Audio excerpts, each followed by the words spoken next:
이게 참 안타까운 얘기인데 특별히 있진 않아요. 이 근시퇴행이 된 경우에 무조건 하게 됩니다. 안녕하세요, 원장님. 오늘은 박홍현 원장님과 재수술과 관련된 궁금증을 해결하는 시간을 가져보겠습니다. 네, 안녕하세요. 저는 천안나은과 박홍현 원장이라고 합니다.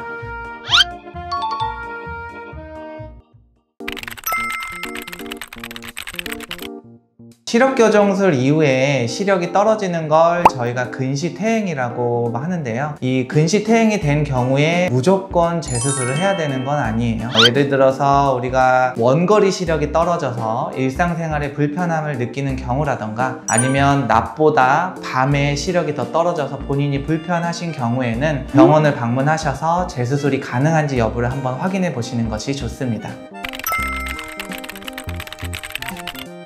이것도 이제 많이 물어보시는 질문 중에 하나인데요. 과거에는 꼭 이전 수술 기록이 있어야지만 재수술이 가능했어요. 그래서 이제 본인이 수술했던 병원을 찾아가서 재수술을 해야 되는 경우가 많았는데, 요새는 여기 보시면 이 각막의 표면을 검사하는 기계 장치들이 아주 잘 발달이 돼 있어서 과거 내 각막의 모양이 어땠는지, 그리고 과거에 내가 얼마나 레이저로 절삭을 했는지도 비교적 정확하게 파악이 가능하기 때문에 병원에 가셔서 굳이 이전 수술 기록이 없더라도 재수술 여부를 확인할 수가 있습니다. 그리고 이제 재수술 시 우리가 조금 더 중요하게 여겨봐야 되는 거는, 재수술이 굳이 필요하지 않은 분도 있을 수 있어요. 예를 들어서 우리가 이제 오른손잡이, 왼손잡이 있는 것처럼 한쪽 눈은 먼거리 시력을 담당하고 반대편 눈은 근거리 시력을 담당하게 되는데, 마침 근거리를 담당하는 쪽 눈에 근시퇴행이 왔다. 그러면 이런 분들은 굳이 재수술이 필요가 없고요. 오히려 재수술을 하게 되면 근거리를 돋보기를 껴야 될 수도 있기 때문에 조금은 불편하더라도 지켜보시는 게 좋습니다. 사실 이제 재수술이라고 하니까 걱정을 하시는 분들이 좀 있을 수 있는데, 첫 수술보다 절삭량도 적고 오히려 수술 시간도 짧고 통증이나 회복 기간이 짧기 때문에 특별히 주의해야 될 것은 없어요. 따라서 부작용보다는 먼저 재수술이 가능한 눈인지, 그리고 재수술이 필요한 눈인지 확인하는 게 먼저입니다.